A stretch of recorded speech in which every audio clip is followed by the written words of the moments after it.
2004.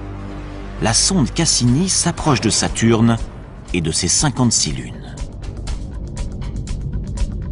Fait incroyable, elle y détecte des conditions susceptibles d'abriter la vie. Si de telles conditions existent si proches de nous, que pourrait-on découvrir dans une autre galaxie, sur une planète identique à la Terre ?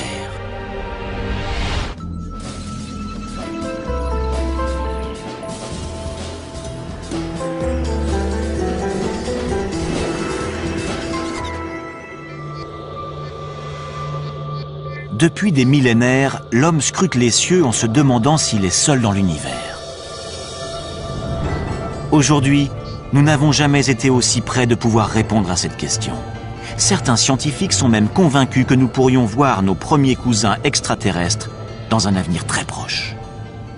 J'espère que ce sera dans les 10 ans à venir, mais de préférence la semaine prochaine. Le plus tôt sera le mieux.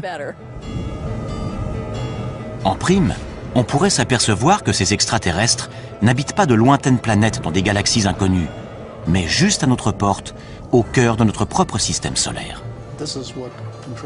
Les chercheurs sont sur le point d'obtenir des preuves de leur existence dans des milieux particulièrement hostiles.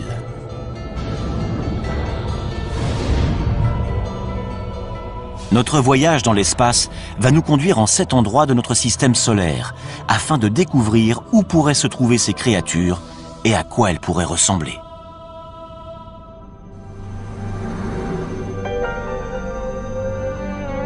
Les planètes de notre système présentent un environnement extrêmement inhospitalier. La vie telle que nous la connaissons y périrait instantanément. Mais les formes de vie extraterrestres pourraient bien être beaucoup plus résistantes que nous ne l'imaginons, à l'image d'un groupe d'organismes vivants récemment découverts sur Terre. Il n'y a encore pas si longtemps, nous étions convaincus que notre planète était unique. Jusqu'à présent, c'est la seule, à notre connaissance, à avoir permis l'évolution de millions d'espèces, grâce au Soleil, à l'eau et à une atmosphère protectrice.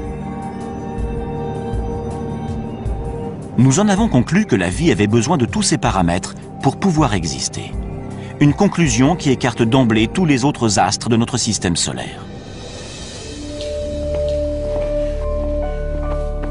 Puis les biologistes se sont mis à fouiller les recoins les plus inaccessibles et les plus ingrats de notre planète. À leur grande surprise, ils y ont trouvé des organismes vivants et respirants. Ils les ont baptisés organismes extrémophiles. Certains peuvent vivre sans lumière ou sans oxygène. D'autres sont capables de supporter des pressions très élevées. En fait, il semblerait que la vie puisse apparaître quasiment partout. Prenons l'Antarctique. Après avoir étudié ces étendues désolées pendant des années, les chercheurs avaient perdu tout espoir d'y trouver la moindre trace de vie. Or, en 1999, des scientifiques ont extrait une roche située à 2 mètres sous la glace. Et lorsqu'ils l'ont cassée, ils ont découvert qu'elle grouillait de minuscules créatures.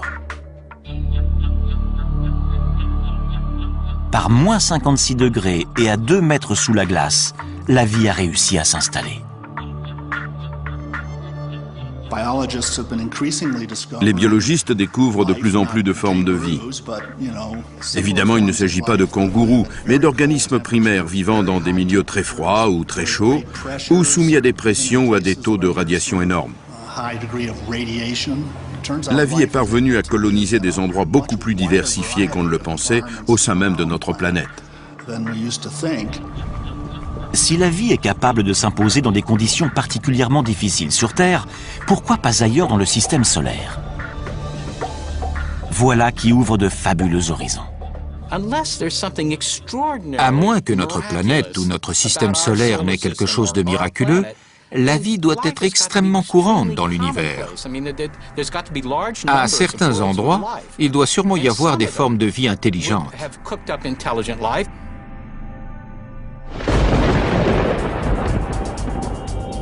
À l'origine, nous étions tous des créatures extrémophiles. La Terre était alors une planète aussi inhospitalière que les autres. Durant le premier milliard d'années de son existence, elle a été impitoyablement bombardée par des débris cosmiques. Ces impacts ont transformé la surface du globe en fournaise bouillonnante, où rien ne pouvait survivre. Mais une fois que le système solaire s'est mis en place et que la Terre a commencé à se refroidir, l'eau est apparue, ce qui a constitué la première étape de la vie. En 1953, le biologiste Stanley Miller a démontré lors d'une expérience en laboratoire que la vie sur Terre était née de façon très simple. Il a mélangé de l'hydrogène, du méthane, de l'ammoniac et de l'eau, tous les composants de l'atmosphère terrestre primitive. Puis, il a soumis cette solution à des arcs électriques censés reproduire des éclairs. Les résultats obtenus ont ébranlé le monde entier. Le chercheur est ainsi parvenu à créer des acides aminés, les molécules organiques à la base de toute vie. Si des éclairs ont contribué à l'installation de la vie sur Terre, rien n'interdit de penser que la même chose ait pu se produire sur d'autres planètes. Qui plus est, les ingrédients utilisés par Miller ont été détectés par des sondes spatiales dans tout notre système solaire, y compris le plus indispensable à la vie. L'une des conditions requises pour toute forme de vie sur Terre, c'est de l'eau, sous forme liquide.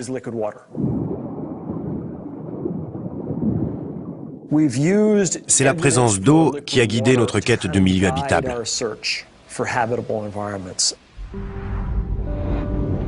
Notre voyage va nous conduire sur 7 astres célestes, dont certains contiennent potentiellement de l'eau et donc des créatures extraterrestres. Si la vie y a débuté comme sur Terre, qui sait à quoi ces créatures pourraient ressembler aujourd'hui?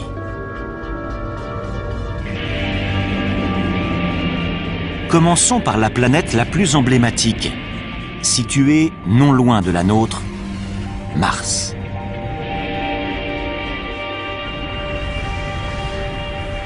De tous les endroits susceptibles d'abriter de la vie, c'est celui qui a été le plus étudié. Le premier qui découvrira des Martiens, s'ils existent, c'est Steve Squyres, le responsable des observations pour la NASA. Mars a toujours exercé un attrait particulier sur les hommes. On sait depuis très longtemps que cette planète est sans doute celle qui ressemble le plus à la Terre. Elle possède en effet une atmosphère et des saisons. Mais l'homme y périrait rapidement car l'air y est rare. Seulement 1% de ce qu'il représente sur notre planète au niveau de la mer. Mars occupe également une position très défavorable dans le système solaire. Elle se trouve à proximité de la ceinture d'astéroïdes. Et comme son atmosphère est trop mince pour la protéger, elle est constamment bombardée de corps célestes. Les tempêtes et les vents violents qui balayent son sol sablonneux durant des semaines entières créent des tornades qui peuvent atteindre les 8 km de haut.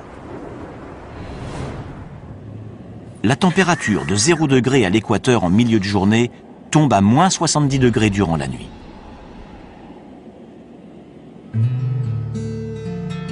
David Grinspoon est responsable du département d'astrobiologie au Musée de la Nature et des Sciences de Denver. Pour lui, Mars est victime de sa petite taille. Quand je prends un café en hiver, je sais qu'un petit expresso va refroidir plus rapidement qu'un grand café. Plus un objet est gros, plus il va rester chaud longtemps, car son cœur est davantage protégé du froid. Pour les planètes, c'est la même chose. Une petite planète refroidira plus tôt dans son histoire qu'une grosse planète comme la Terre, qui va rester chaude durant des milliards d'années. Et ça va favoriser la vie. En dépit de ses désavantages, Mars a toujours fasciné les scientifiques, car sa surface semblait porter des traces de vie. Ces paysages montagneux, ces volcans et ces profonds ravins ne sont pas sans évoquer ceux de la Terre. Pour les premiers astronomes, ces caractéristiques indiquaient la présence d'océans et de rivières, et même de systèmes de canaux censés avoir été construits par des êtres vivants.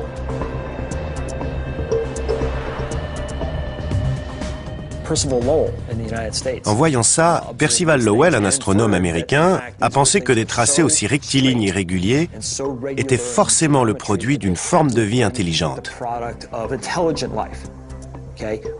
Il avait raison. Le problème, c'est que la vie était du mauvais côté du télescope. À travers la lunette, son œil et son cerveau ont extrapolé des choses qui n'étaient pas là.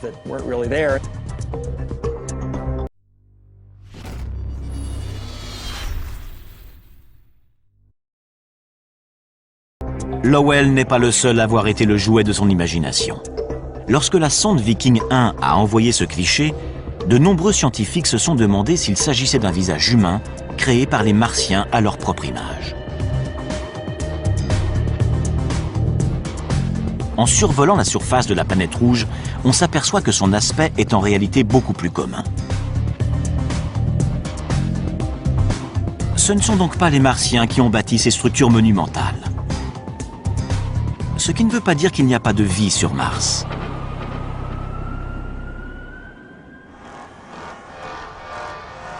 Jusqu'à il y a peu, nous ne savions pas où chercher des extraterrestres dans notre système solaire. Pourtant, au cinéma, ils sont toujours parfaitement reconnaissables.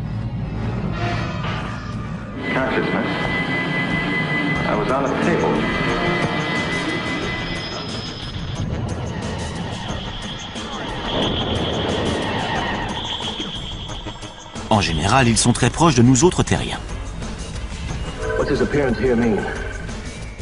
Hostiles ou adorables, nous les imaginons comme des versions mutantes de nous-mêmes. Ils ont 2 bras, 2 jambes, un nez, une bouche et aucun sens de l'humour dans les films. Seth Shostak est astronome au SETI, l'institut de recherche d'une intelligence extraterrestre situé en Californie. Son travail consiste à écouter les ondes radio que pourrait émettre une lointaine société extraterrestre. Il n'y a aucune raison qu'ils nous ressemblent, qu'ils pensent comme nous ou qu'ils aient un langage. Rien que sur Terre, la nature peut prendre des formes très variées. S'il y a de la vie sur Mars, comment pourrait-elle survivre dans des conditions pareilles? Depuis les années 60, les scientifiques ont envoyé des dizaines de sondes sur la planète rouge. Les premières images de ces paysages désolés ont rapidement anéanti tout espoir d'y trouver des êtres dotés d'intelligence. Pour autant, Mars n'a pas livré tous ses secrets. S'il n'y a aucune preuve de canaux creusés par des Martiens, en revanche, il y a des traces indiquant une ancienne présence d'eau. À un moment donné de son histoire, la planète rouge a donc peut-être été bleue. Si on remonte 3,5 milliards ou 4 milliards d'années en arrière, Mars avait une atmosphère plus épaisse, de l'eau en surface et peut-être même de la vie. Mais les conditions devenant plus rudes, la vie a dû s'adapter. Ainsi, la vie aurait pu réussir à s'adapter sans disparaître. Car il existe peut-être encore de l'eau, sous forme liquide, dans le sous-sol. On a découvert ce qui ressemble à des rigoles sur des flancs de cratères. Et il y a des signes qui prouvent que ces rigoles se sont formées très récemment, il y a quelques années. Avec son absence d'eau en surface, ses températures glaciales et son atmosphère très mince, Mars ne pourrait abriter qu'un seul type de créature, des extrémophiles. Aucun autre organisme ne parviendrait à se développer dans des conditions aussi difficiles. Pour savoir s'il en existe sur Mars, nous mettons le cap sur Valles Marineris, un immense système de canyons, 20 fois plus vaste que le Grand Canyon en certains endroits et d'une profondeur presque équivalente à la taille de l'Everest. Autrefois, cette vallée était sans doute recouverte de lacs qui abritaient peut-être de la vie.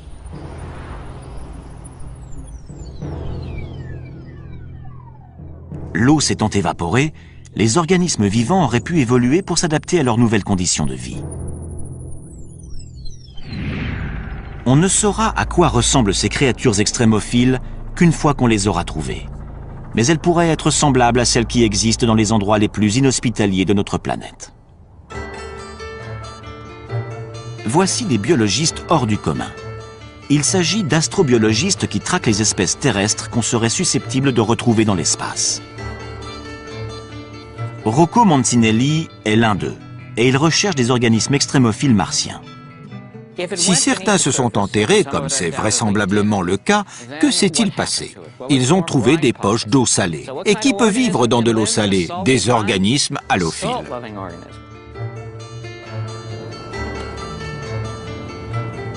L'astrobiologiste Chris McKay pense savoir quel type de créature halophile pourrait survivre sur Mars. Des créatures semblables à celles qu'il a découvertes dans l'un des endroits les plus secs et les plus salés du globe. Ce qui pose problème sur Mars, comme dans la vallée de la mort, c'est la sécheresse. C'est ce à quoi la vie a le plus de mal à s'adapter. Il y a des milliers d'années, un lac salé recouvrait la vallée de la mort, de la même façon que des lacs recouvraient les canyons de Mars. On approche. C'est encore un peu humide. On croirait que cette grande étendue blanche est stérile. Eh bien, en creusant, on a trouvé des couches d'algues et de bactéries.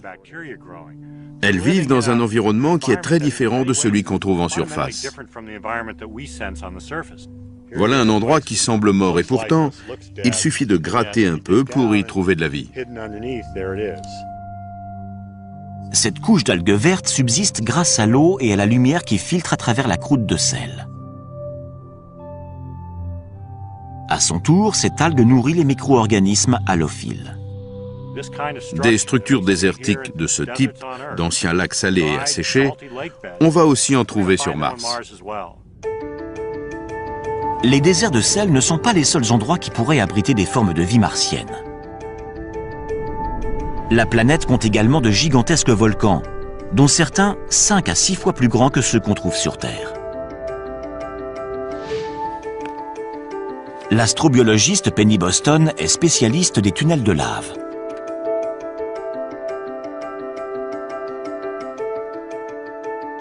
Il n'y a pas si longtemps, on pensait que ces grottes étaient totalement stériles car le soleil n'y pénètre jamais, empêchant toute photosynthèse.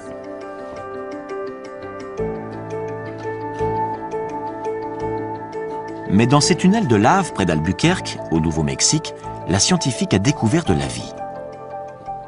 On sait qu'il y a énormément de tunnels de lave sur Mars. Donc ici, on a l'occasion d'étudier leur formation et les organismes qui y vivent.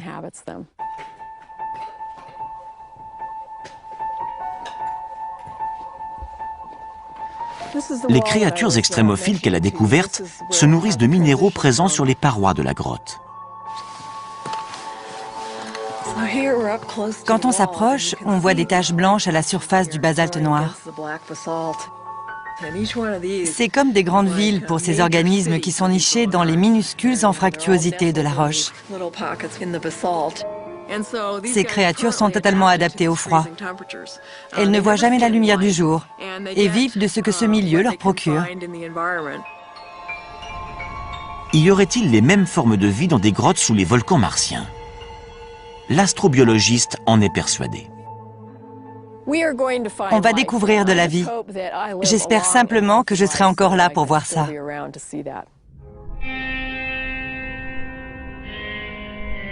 Nous avons peut-être déjà côtoyé des Martiens sans le savoir. Non pas en nous rendant sur leur planète, mais en les recevant sur la nôtre. Il y a 16 millions d'années, un astéroïde s'est écrasé sur Mars et a propulsé une roche de 2 kilos dans l'espace. Cette roche s'est dirigée vers la Terre et a atterri en Antarctique. 2 scientifiques de la NASA, David McKay et Everett Gibson, ont eu la surprise de découvrir des fossiles à l'intérieur. L'eau a creusé de minuscules tunnels dans la roche. Et dans ces tunnels, les 2 chercheurs ont trouvé ce qu'ils pensent être des traces de vie bactérienne. Ce sont des microbes morts, fossilisés. À certains endroits, on ne voit plus leur forme, simplement l'empreinte qu'ils ont laissée. Des êtres vivants venus de Mars? Peut-être. Notre équipe est convaincue qu'il s'agit d'organismes vivants fossilisés. On ne l'a pas encore établi avec certitude, donc beaucoup de gens sont encore sceptiques, mais on continue à rassembler des preuves. Les résultats sont concluants. Notre but est de démontrer qu'il s'agit bien de fossiles d'êtres vivants. Et les recherches ne font que commencer. En mai 2008, la NASA a envoyé sur Mars une sonde baptisée Phoenix. Elle a recueilli des fragments de glace et transmis des milliers de clichés avant de cesser de fonctionner en novembre 2008. La NASA projette maintenant d'envoyer des scientifiques sur Mars. S'ils ne rencontrent pas les petits hommes verts de nos fantasmes, en revanche, ils pourraient bien rencontrer de la vie. Mais sous quelle forme ? Sans doute des créatures souterraines capables de survivre avec très peu d'eau.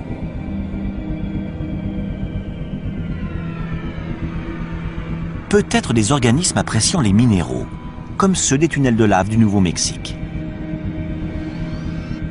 Une découverte de ce type aurait une portée colossale. Cela prouverait que la vie n'existe pas que sur Terre, mais également sur une planète toute proche.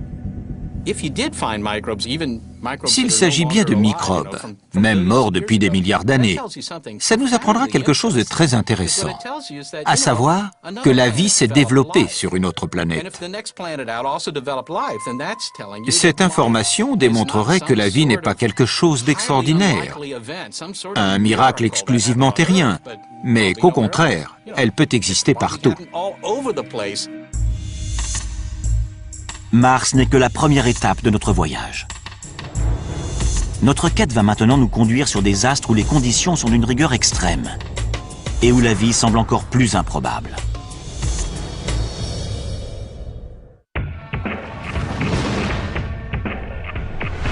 Nous mettons le cap sur la ceinture d'astéroïdes située entre Mars et Jupiter.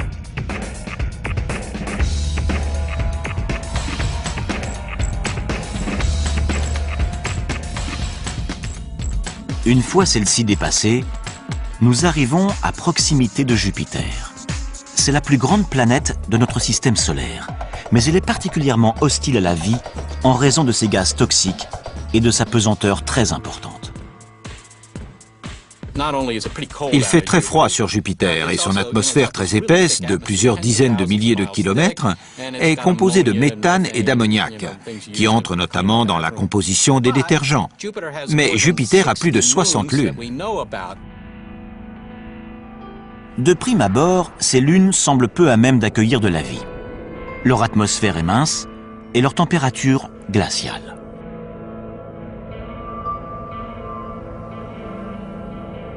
Sur Callisto, il fait moins 250 degrés.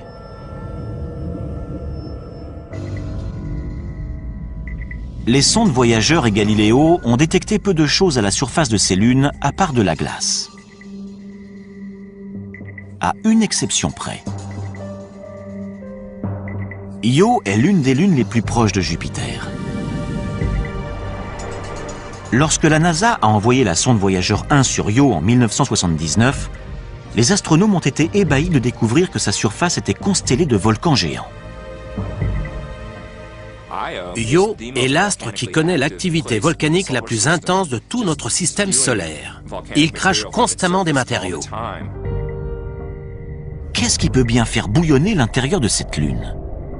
Étrangement, c'est la force gravitationnelle de Jupiter. La planète géante exerce une force d'attraction phénoménale sur ses satellites. Plus ils sont proches, plus la force d'attraction est importante. Cette dernière provoque même des déformations de leur croûte. Certaines de ces lunes ont des orbites elliptiques. À proximité de Jupiter, leur croûte s'étire. Lorsqu'elle s'éloigne, leur croûte reprend sa forme sphérique. C'est ce mouvement constant qui provoque d'importantes frictions internes et génère de la chaleur, à l'image de deux bâtons que l'on frotte pour provoquer des étincelles.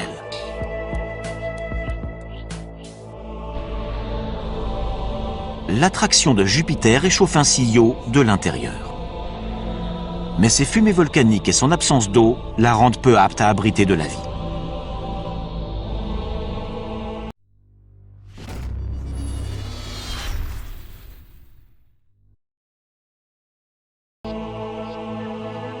les autres grandes lunes de Jupiter sont plus éloignées, ce qui leur garantit une surface calme. Mais elles restent suffisamment proches pour être réchauffées de l'intérieur par l'attraction jovienne. 3 d'entre elles sont particulièrement intéressantes. D'abord, Callisto, la plus éloignée de Jupiter. Sa surface ressemble à la surface lunaire, avec ses innombrables cratères dus à des impacts d'astéroïdes. Ces impacts ont pu faire fondre temporairement la glace, permettant à la vie de s'installer. En 1998, la sonde Galileo a détecté un milieu encore plus prometteur sous la surface. Les roches radioactives et l'énorme pression qui règne en son centre génèrent de la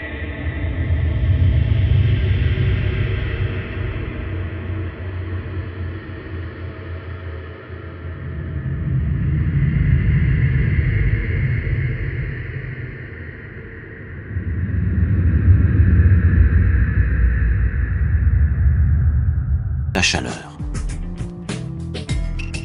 Cette dernière a pu faire fondre la glace de l'intérieur, créant ainsi un océan souterrain. Et qui dit océan souterrain, dit peut-être vie souterraine. Ensuite, en nous rapprochant de Jupiter, nous découvrons sa plus grande lune, Ganymède, dont la surface est elle aussi très accidentée. Son relief fait penser à celui d'un pneu. Ces points brillants sont des cratères pouvant mesurer jusqu'à 5 km de diamètre et probablement recouverts de glace. Ces photos nous donnent un bon aperçu de l'endroit où la vie pourrait se cacher. On y voit des glaciers en mouvement.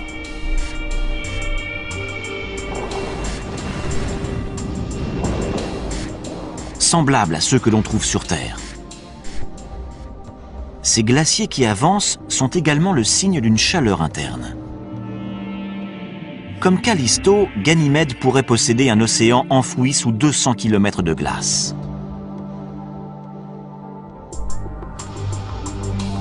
Enfin, la troisième et la plus fascinante des lunes joviennes. Baptisée Europe, c'est la plus proche de Jupiter. Cette proximité laisse penser que son cœur est beaucoup plus chaud que celui de Callisto ou de Ganymède.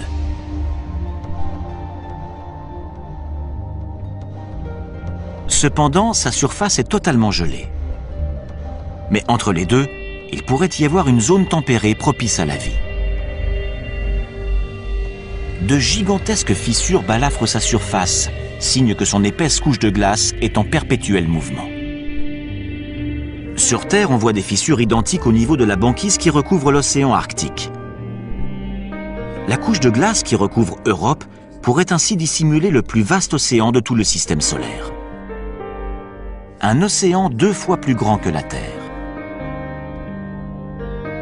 Notre planète ne serait donc pas la seule à posséder de l'eau sous forme liquide. Et cette eau pourrait être porteuse de vie.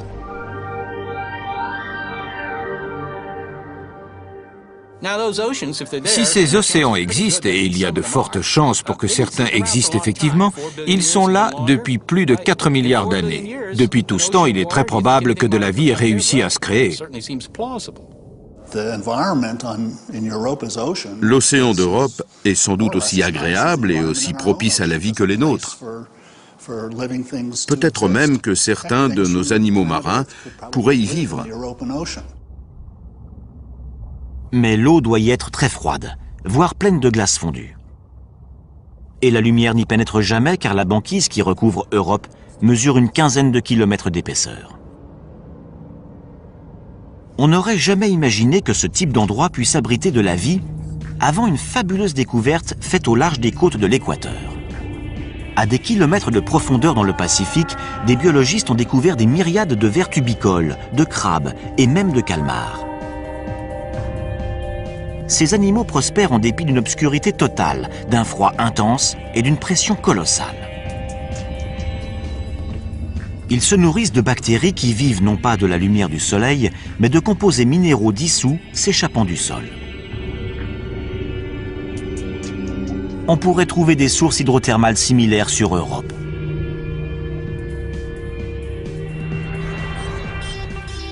Afin de le vérifier, les scientifiques de la NASA aimeraient envoyer un robot sur place. D'autres voudraient envoyer un cryobo, un robot perforateur qui ferait fondre la glace et enverrait une sonde dans le liquide situé en dessous. Ce n'est pas difficile à faire. Il suffirait de faire fondre la glace sur une épaisseur d'une quinzaine de kilomètres et de faire descendre une ligne équipée d'une caméra et d'une lampe pour voir ce qu'il y a.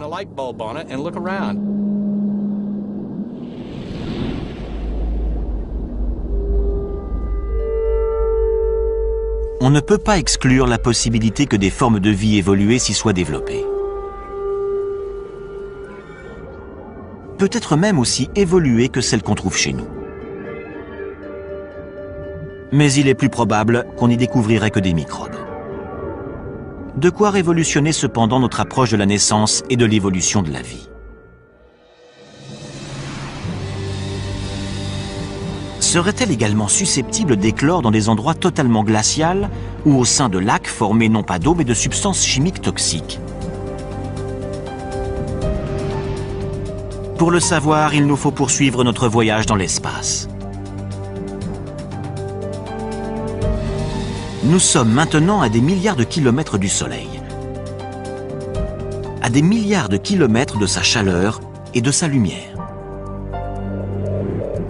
Nous dépassons Jupiter pour arriver à la deuxième plus grande planète du système solaire, Saturne. En arrivant à proximité de ces anneaux, nous apercevons les tourbillons de gaz qui saturent son atmosphère.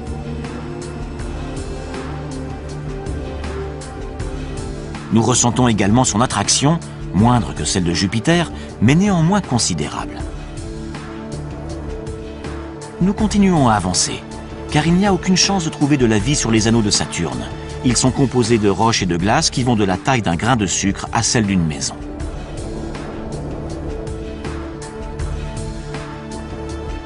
Mais Saturne possède plusieurs lunes. Jusqu'à présent, nous en avons compté 56. Nous nous dirigeons vers l'une d'elles. Il s'agit d'un petit satellite de 500 km de diamètre baptisé Enceladus.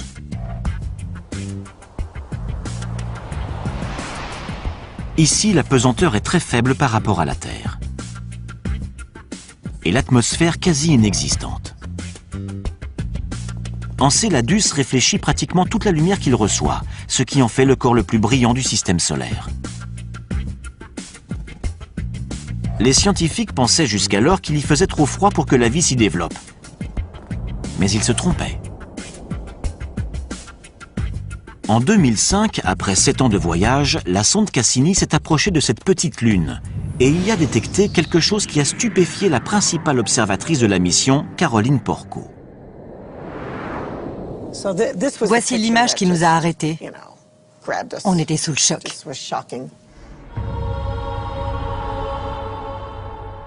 Il s'agit de panaches de vapeur d'eau en provenance d'un geyser.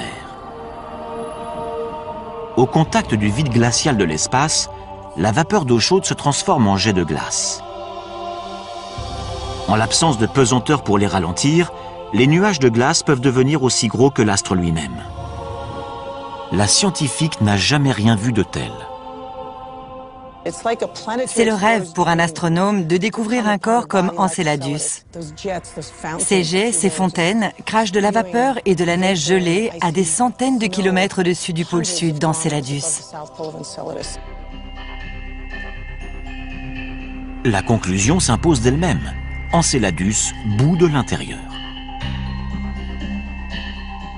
Comme dans le cas de Jupiter, le formidable champ gravitationnel de Saturne déforme ses satellites, créant ainsi friction et chaleur en leur centre.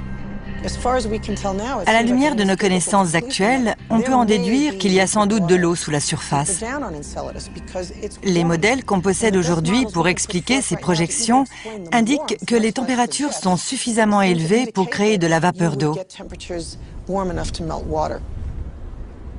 Chaleur, eau, même aux confins du système solaire, les principaux ingrédients de la vie semblent réunis. Mais quelle créature pourrait vivre dans un geyser?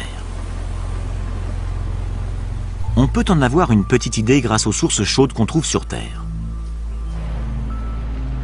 On pensait autrefois qu'il n'y avait aucun être vivant dans les fontaines du parc national de Yellowstone, jusqu'à ce que des biologistes n'y découvrent des microbes se nourrissant des minéraux dissous dans l'eau. On les désigne sous le nom de thermophiles. Les plus résistants, baptisés hyperthermophiles, sont capables de vivre dans de l'eau en ébullition. Pourrait-il y avoir des micro-organismes thermophiles sur Enceladus? Pour le savoir, reprenons notre voyage spatial. Les températures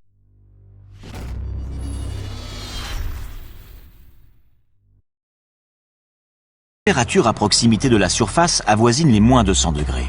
Trop froides pour espérer y trouver de la vie. Mais y en aurait-il dans les eaux chaudes situées en profondeur?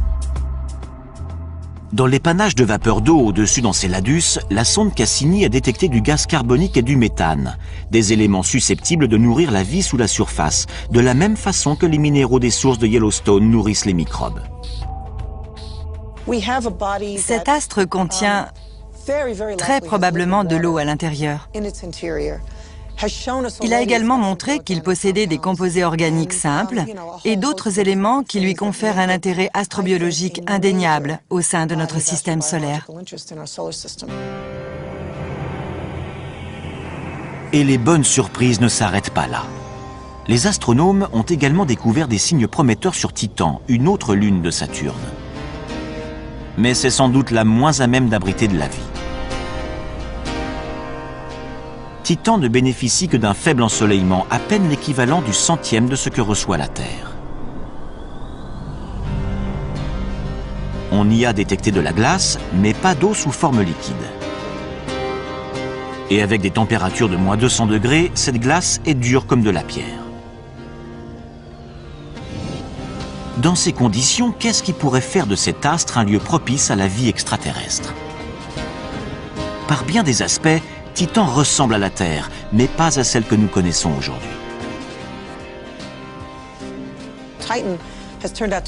Titan s'est avéré être l'astre inespéré du système saturnien. On soupçonnait depuis longtemps que sa surface présentait un environnement intéressant. En fait, cet environnement est similaire à celui qu'on trouvait sur Terre avant l'apparition de la vie.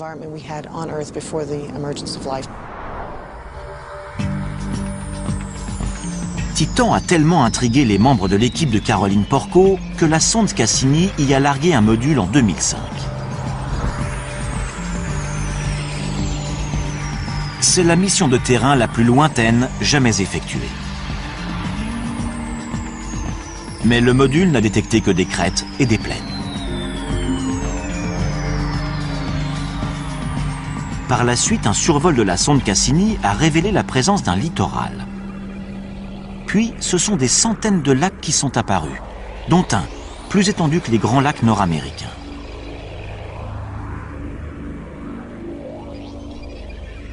C'est la première fois qu'on découvre du liquide à la surface d'un corps céleste autre que la Terre.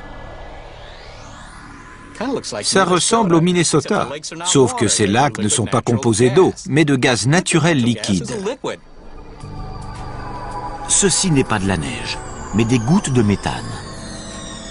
Il y a également des vents qui peuvent être très violents, ainsi que des ouragans de méthane.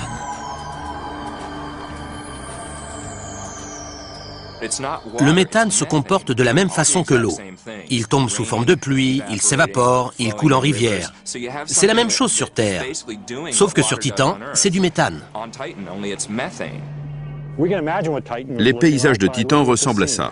Imaginez un ciel orange à cause des particules organiques. Imaginez que tout ce blanc, c'est de la glace très dure en raison du froid qui règne sur Titan, et que cette eau, c'est du méthane liquide. Des conditions similaires existaient sur notre planète il y a 4 milliards d'années. C'est pourquoi les scientifiques pensent que Titan pourrait abriter de la vie. Les réactions chimiques se produisent même à très basse température. Ça prend beaucoup plus de temps, mais Titan a eu 4 milliards d'années pour arriver à créer quelque chose. Ce quelque chose a dû se créer sans eau sous forme liquide, ce qui ne s'est encore jamais vu. Mais les scientifiques n'excluent pas cette hypothèse pour autant. Le méthane, si abondant sur Titan, a pu se substituer à l'eau. Utilisé comme combustible sur Terre, il a longtemps été considéré comme mortel pour toute forme de vie. Jusqu'à ce qu'en 1997, des chercheurs n'examinent des dépôts d'hydrate de méthane dans les eaux du golfe du Mexique. Ils ont été stupéfaits d'y découvrir des colonies de vers de 2,5 cm de long, semblables à des mille-pattes. Ils pensent que ces vers se nourrissent de bactéries mangeuses de méthane. En général, les choses qu'on pense être mortelles sont potentiellement porteuses de vie. Souvent, l'évolution parvient à trouver des solutions pour utiliser cette énergie plutôt que d'être détruite par elle. Mais il reste un obstacle majeur à la vie à la surface de Titan. La faiblesse de son champ magnétique. Les êtres vivants seraient alors exposés aux radiations cosmiques. Mais ceci ne serait pas un problème pour des organismes extrémophiles, identiques à ceux que des biologistes ont découverts vivants autour du réacteur contaminé de Tchernobyl. Certains baignaient même dans des rejets radioactifs toxiques et se nourrissaient de molécules en décomposition.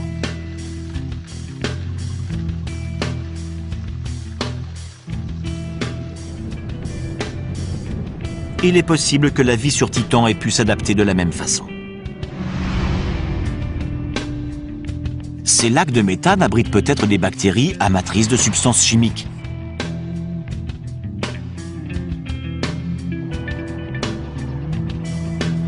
Dans ces couches de glace, on pourrait également découvrir des microbes résistants aux radiations, similaires à ceux de Tchernobyl. Des organismes mangeurs de méthane pourraient dégager de la chaleur, ce qui ferait fondre la glace, créant ainsi des poches de vie. Quoi qu'il en soit, la vie sur Titan serait le résultat d'un curieux mélange. Il nous reste maintenant à faire un petit détour par la plus étrange des planètes susceptibles d'abriter de la vie. Et cette dernière est presque à notre porte. Notre voyage touche à sa fin.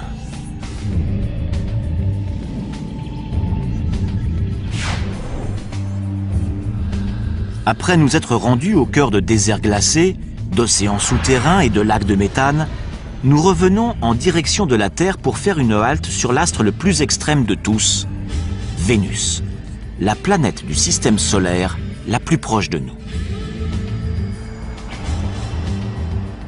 Si la vie parvenait à s'installer ici, elle pourrait exister quasiment partout. Pour atteindre la surface de Vénus, nous devons traverser une couche de nuages jaunes et denses de 65 km d'épaisseur, composée notamment d'acide sulfurique. Ici, la pression atmosphérique est 90 fois plus forte que sur Terre, trop forte pour que l'homme puisse la supporter. Au sol, on trouve des volcans et des flots de lave à perte de vue qui représentent 85% de la surface de la planète. Au vu de ces paysages, on a du mal à croire que Vénus ait pu autrefois abriter de vastes océans. Il y a eu un effet de serre galopant. Avec la chaleur, les océans ont commencé à s'évaporer. Ça a rejeté de la vapeur d'eau dans l'air, ce qui a encore amplifié l'effet de serre et créé un cercle vicieux. Les océans ont disparu et tout le CO2 s'est retrouvé dans l'atmosphère, ce qui fait qu'on a aujourd'hui une planète très chaude avec un énorme effet de serre. Avec des températures avoisinant les 460 degrés, Vénus est plus chaude que Mercure, la planète la plus proche du Soleil. Sa surface est on ne peut plus hostile à la vie. La vie telle qu'on la connaît ne pourrait pas survivre sur Vénus. Les molécules organiques seraient déchiquetées par les gaz brûlants. Mais ce n'est pas sa surface qui nous intéresse, c'est son atmosphère. En 1982, la sonde spatiale soviétique Venera 14 a survolé Vénus. Dans des nuages situés à 50 km d'altitude, elle a mesuré des températures beaucoup plus clémentes qu'au sol. Elle y a également détecté des molécules d'eau.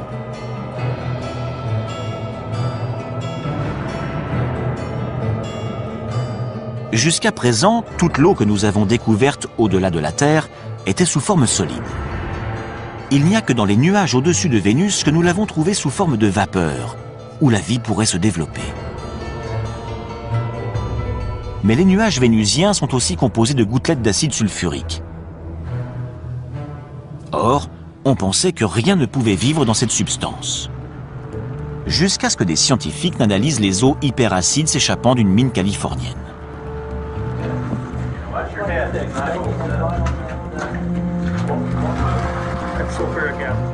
Dans de l'acide sulfurique suffisamment corrosif pour attaquer des métaux, des vêtements ou de la chair humaine, ils ont découvert des organismes extrémophiles.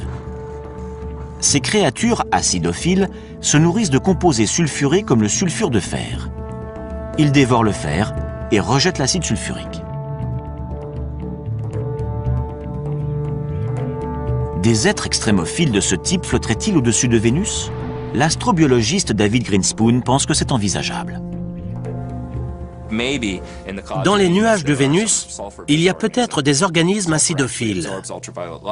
Comme les sulfures absorbent les ultraviolets de façon intéressante, on peut imaginer une réaction photochimique où les ultraviolets seraient utilisés pour convertir les substances chimiques en énergie, laquelle serait ensuite consommée.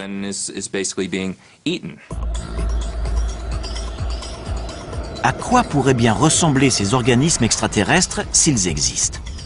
Il faudrait qu'ils supportent une chaleur et une pression atmosphérique énormes. Ils devraient aussi s'accommoder de concentrations acides phénoménales.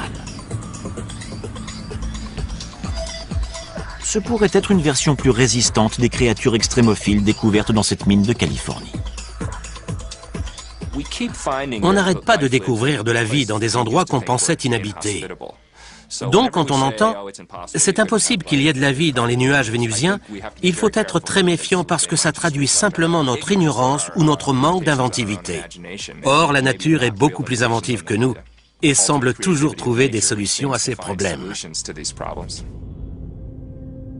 Fort de tout ce que nous avons découvert, nous revenons vers notre planète bleue, tempérée et luxuriante.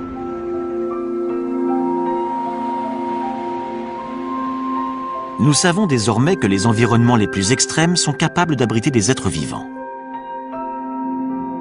Les organismes extrémophiles ressemblent sans doute aux premières formes de vie dans l'univers, et ils pourraient bien exister partout. Ces formes de vie très simples auraient-elles pu donner naissance à des êtres intelligents quelque part dans le cosmos?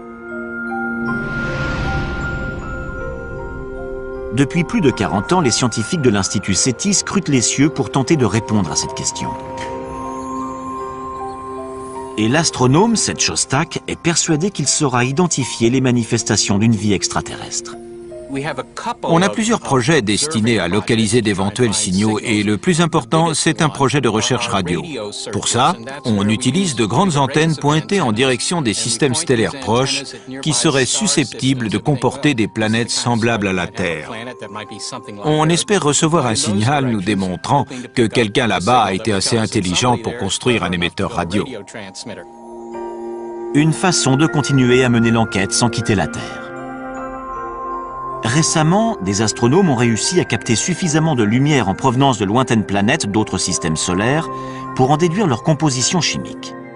Et ils ont alors découvert des composés entrant dans la formation de l'ARN, l'un des éléments clés de l'apparition de la vie sur Terre.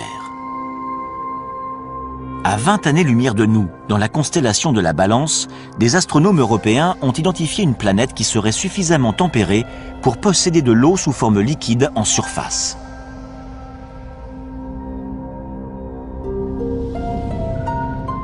Dans les années 70, 4 sondes ont été envoyées dans l'espace.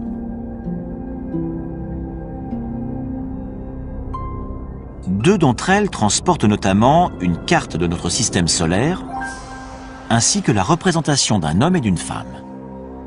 Les deux autres contiennent un échantillon d'uranium, dont la vitesse de désintégration permettra leur datation, ainsi que divers enregistrements dont une composition de Bach.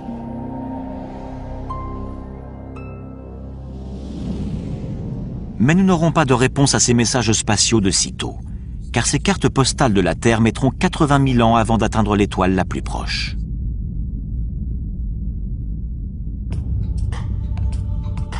Notre quête de vie extraterrestre ne fait donc que commencer.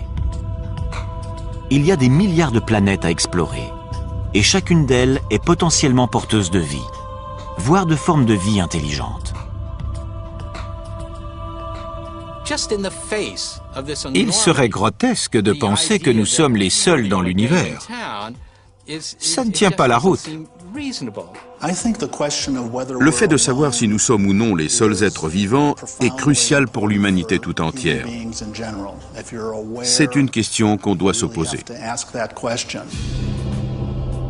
Quelque part dans une galaxie connue ou inconnue, quelque chose ou quelqu'un regarde peut-être en direction de la Voie lactée en se demandant « Est-ce qu'il y a de la vie là-bas »